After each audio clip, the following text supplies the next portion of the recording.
This is Allie Edwards, and welcome to the first episode of Craft the Story.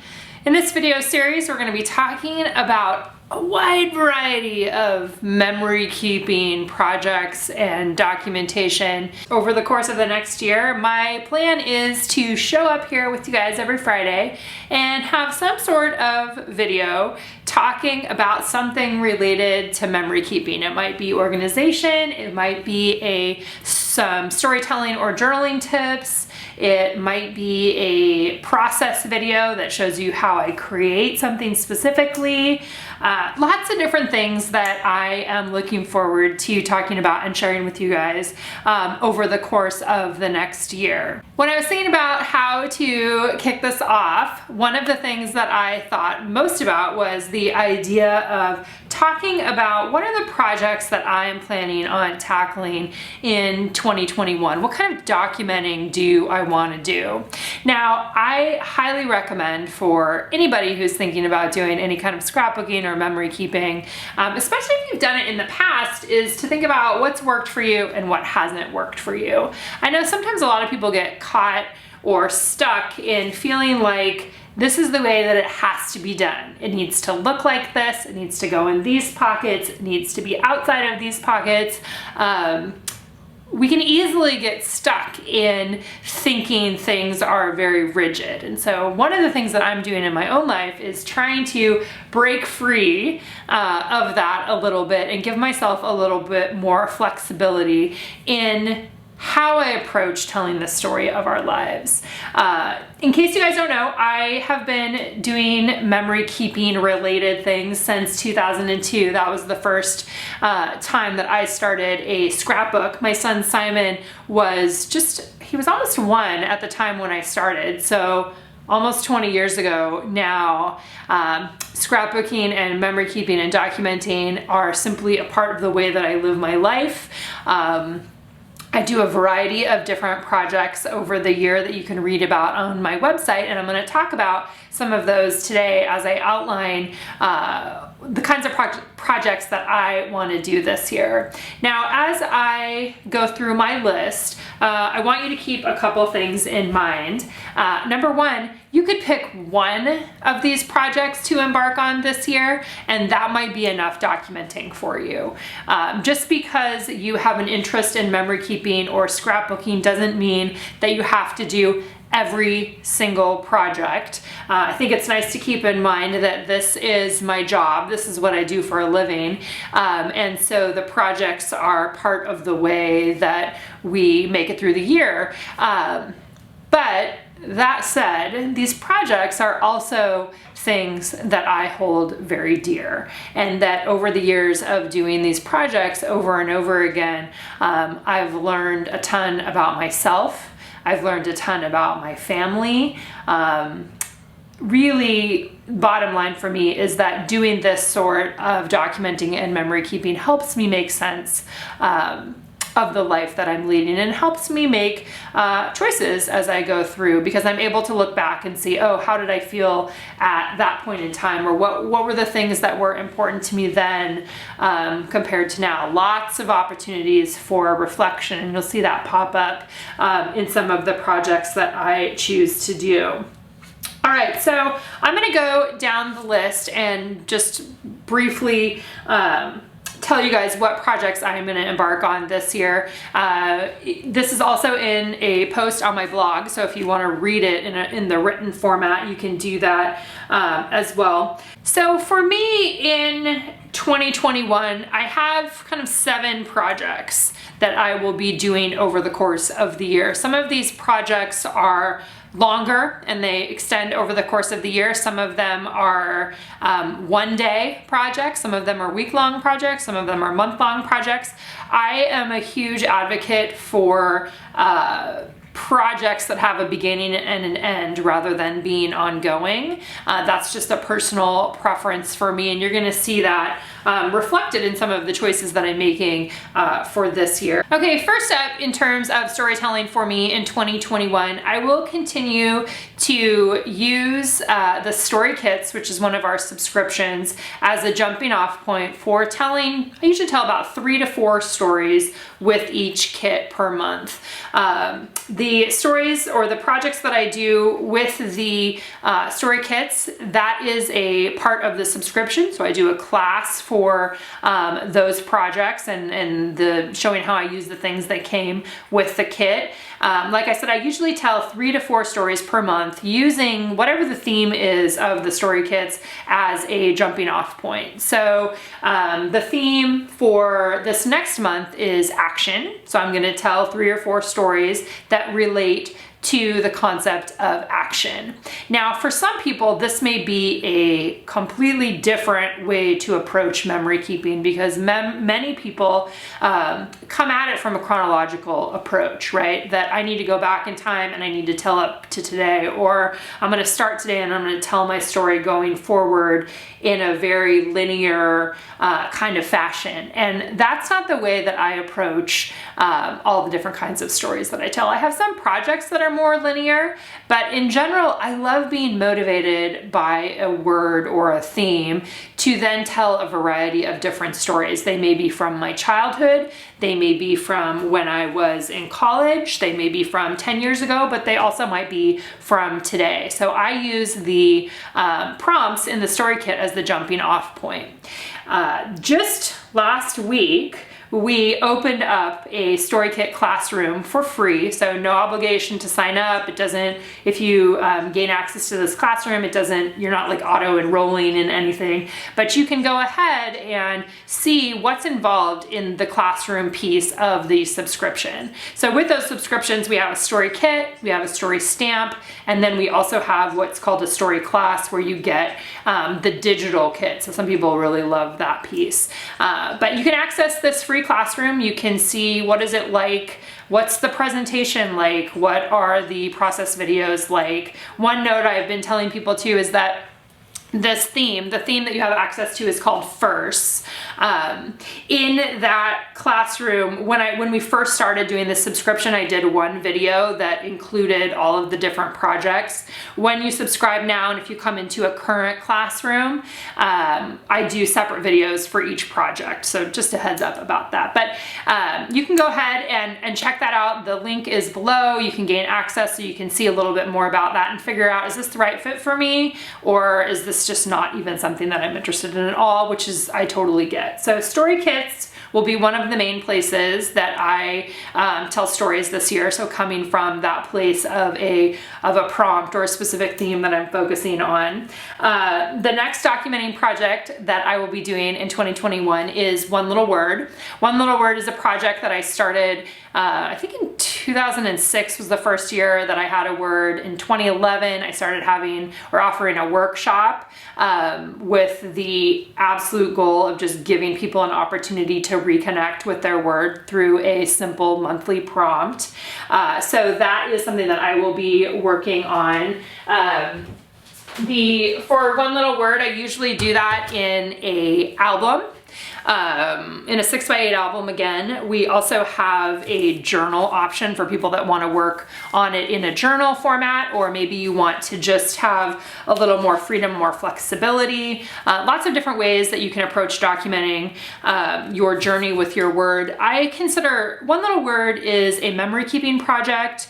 But it's also really a personal development project, and a lot of the stories that I tell within my One Little Word album, within my 6x8 album, are ones that I wouldn't necessarily maybe include in my family story album sort of thing. And that's just personal preference. That's just kind of the way that it's developed for me. One Little Word really gives me an opportunity to show up as myself and identify things that I want to work on in my own life, and then use one word as kind of the guide for myself for that year. I develop a relationship with it. I get curious with it. There's all kinds of things that relate to that. So there is a classroom opportunity for that.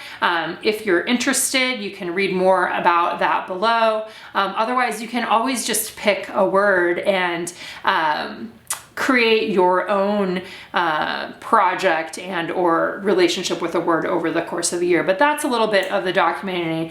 The documenting that I will be doing in 2021 is related to that project. Most of what I share about that happens in the classroom as well, but I just want to give you guys an overview as I go through.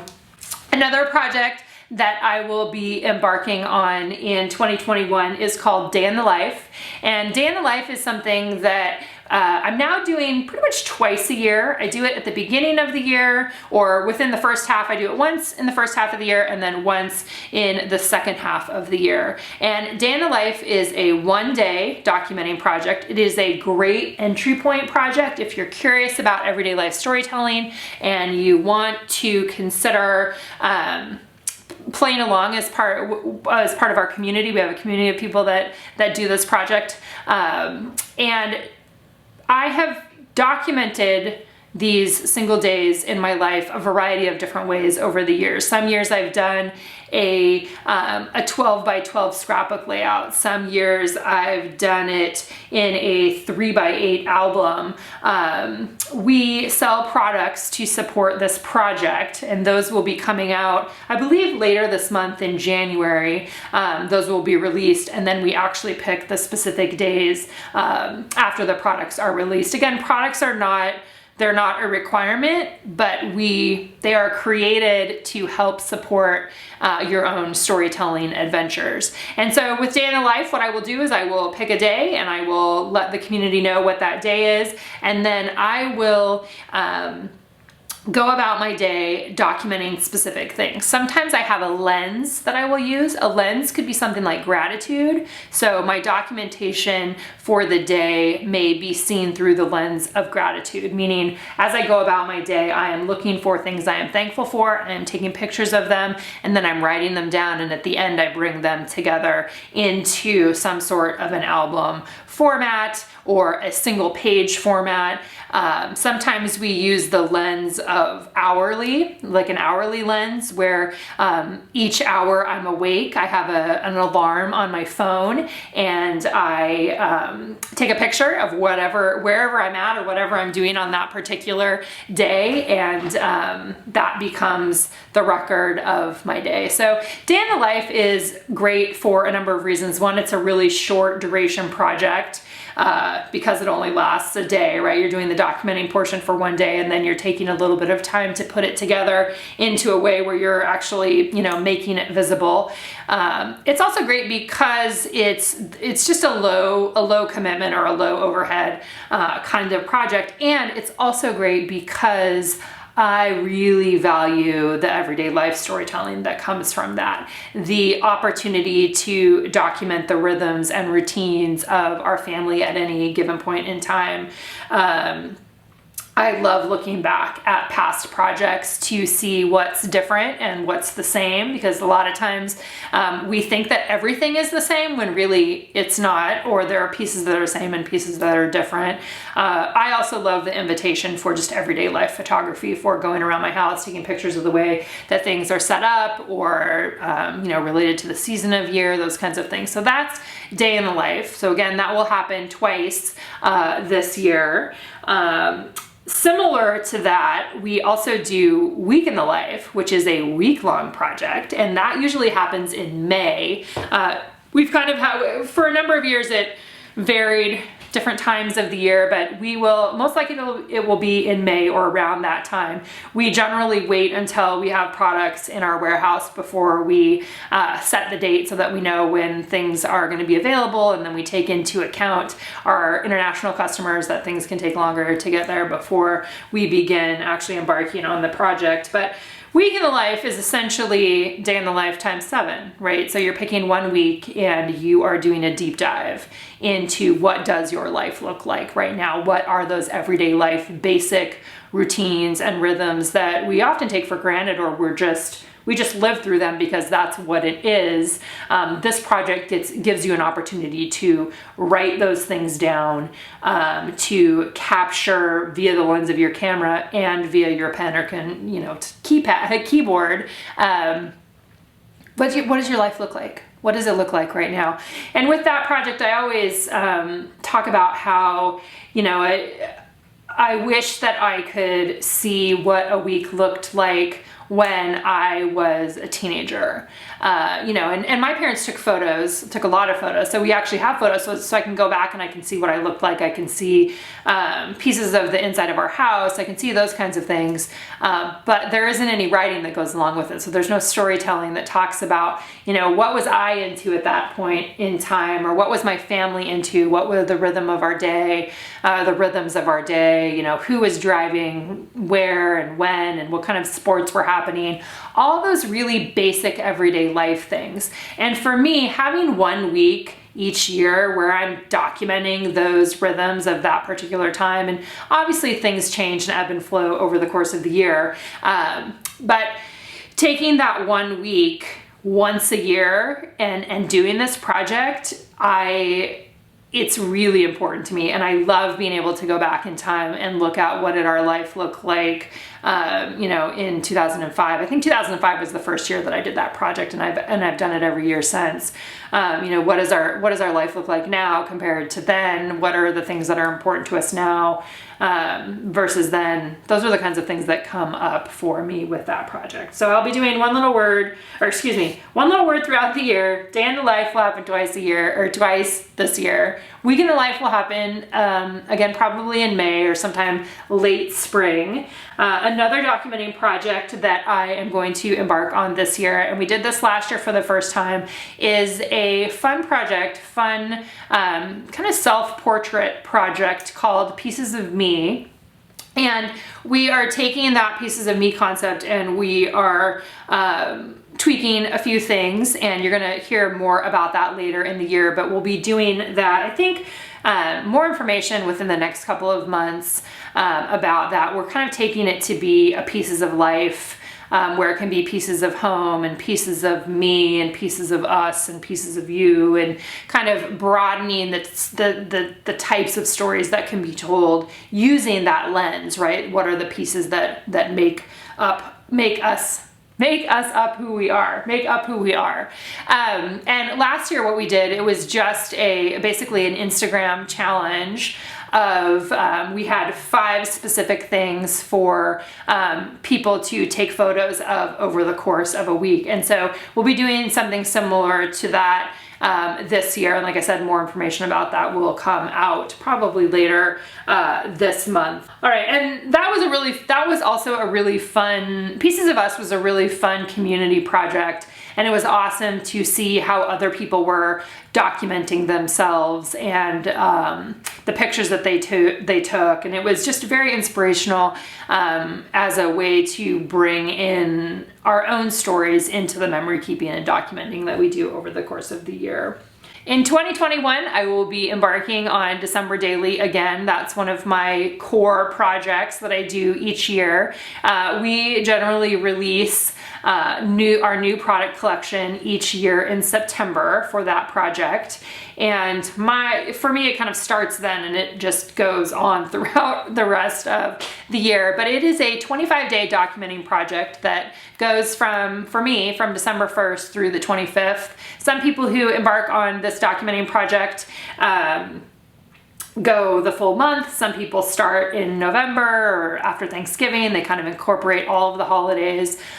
For me, it is a 1 story per day in December documenting project, really with the goal of finding joy in the season, and telling different stories about what is happening in our lives in December. It's a lot about Christmas, but it doesn't have to be. It can just be a purely December-based documenting project. So what I've told you guys so far in terms of the projects that I am going to be embarking on, they are all literally projects in terms of they have a beginning and an end. The story kit project, or the layouts and stories that I tell in that are less of a project, and so those go into my 6x8 or my 12x12 albums that I have that just hold stories that I tell. So other projects have, again, a beginning and an end. They have a specific home,